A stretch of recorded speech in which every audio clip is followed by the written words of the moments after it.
ओंकार दास जी, वृंदावन से। श्री हरिवंश महाराज जी, आपका कथन है जब भगवान कृपा करते हैं तो वो तीन दुर्लभ चीजें देते हैं, धन संपदा इत्यादि का हरण कर लेते हैं, सगे संबंधी आदि संबंध विच्छेद हो जाता है।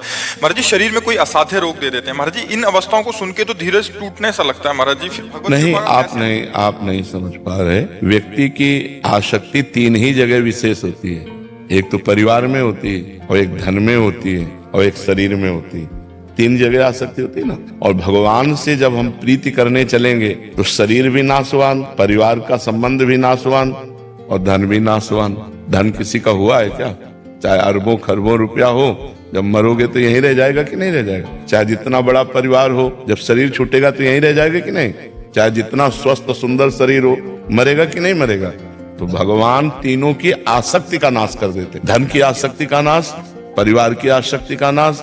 बिना परिवार की आसक्ति का नाश हुए भगवत प्रेम थोड़ी होता है। जननी जनक बंधु सुतदारा, तन धन धाम सुहृद परिवारा, सबकी ममता ताग बटोरी, मम पद मन ही बांध बरडोरी। सबकी ममता जब भगवान के चरणों में समर्पित हो, तो अब नहीं समर्पित हो रहा है तो भगवान उनकी ममता का नाश कर देते हैं। भगवान उनके परिवार का नाश थोड़ी कर सकते। किसी भक्त का हमें बताओ। अम्बरीश जी चक्रवर्ती सम्राट है, कितना वैभव है, और महान भक्त है, राजा है तो रानियां हैं, पुत्र है, परिवार है। भगवान उनके पुत्र परिवार को मार दिया। भगवान ने उनकी संपत्ति अपहरण कर ली। अम्बरीश जी स्वस्थ थे, क्या भगवान ने उनको असाध्य रोग दिया? नहीं। विभीषण जी को लंका का राज्य दिया एक कल्प तक के लिए। ध्रुव जी को राज्य दिया, प्रहलाद जी को राज्य दिया। इसका मतलब समझो। शास्त्र के वाक्यों का अर्थ अगर सही नहीं समझ में आया तो फिर भय आ जाए। शास्त्र निर्भय करने वाले हैं। परिवार की ममता का भगवान नाश कर देते हैं, धन की प्रियता का भगवान नाश कर देते हैं, शरीर की अहमता का नाश कर देते हैं।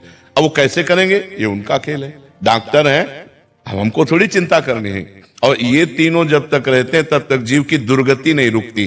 तो भगवान सदगति देने वाले, तो भगवान तो कृपा करके दुर्गति से हटा रहे, तो इसमें भय होने की क्या बात है?